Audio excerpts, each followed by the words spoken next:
Alright,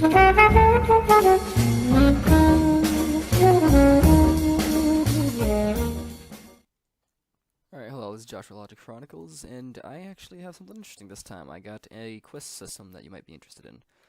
This is probably different than some other quest systems you might see up here on different tutorials and stuff.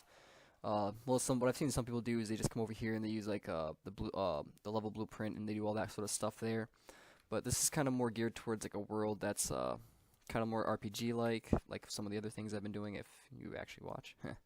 But it's really made towards if you load up the one level and you want to load another level, you don't want to have to worry about the level blueprint too much and stuff like that, and you can just spawn quests in and out at different times, so not everything's active. And I'll show you what kind of it's gonna look like, right? So right here, some of these things I will not show you how to do, just basically how to set things up, like my crappy compass in the corner, my little pointer here. You'll have to do that yourself, but see here, I got two quests set up. This one, I gotta go find these two guys and just kill one of them, right? It's a really epic moment in the quest. This next one, I just gotta travel to this location, and that's basically it, right? So if I do that, come over here, I gotta travel to this location. Well, if I fast travel over here, got an update. If I look here now, that's done, and now I gotta travel back to another place. If I go fast travel over here, see, I finished the quest, all that's done. These little updates, I'm going to show you how I implemented it, but you're still going to have to go about it a certain way, but we'll get there later. Now, you see I got another quest active after I completed this one. I just got to get some money. So if I walk around, if I come over here, let's say I pick this up. If I look over here, boom, the counter went up. If I go again, that was what, 1, 2, 3, 4, 5, look again, no, it's 4. And then in my inventory, I actually have 4. Again, this is something I have another tutorial that I'll probably put up at some point. But so if I keep going, get some more money.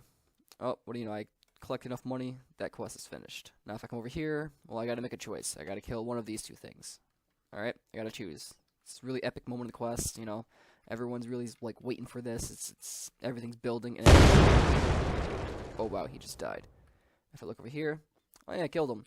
Now I got to go to this location. Okay, let's go to that location. And that's this location. Oh, my quest is done. Okay, that's cool. Now if I do this again, right? Let's say I came over here first, and I picked up some money already. And so right now I have 2. Notice I don't have the quest active, but that's perfectly fine. Now instead I come over here, I kill that guy. Let me kill this guy. Alright, he's dead. Now I gotta go to this other little place over here. So I'll go over here.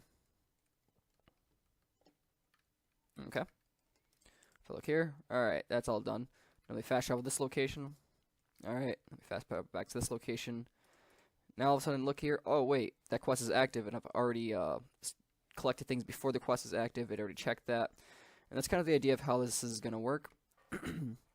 Excuse me. That's how this is going to work, and it's kind of, what I've made kind of really is like a toolkit, is what it basically is. So to make these quests is kind of relatively easy. A lot of the stuff you just kind of plug in things into a blueprint. You make a child actor, just plug things into a blueprint, and then from there it just kind of handles itself. You just got to make sure you put in a bunch of things right, because it's pretty flexible. You can do a lot with it. So I'm going to show you how I did it.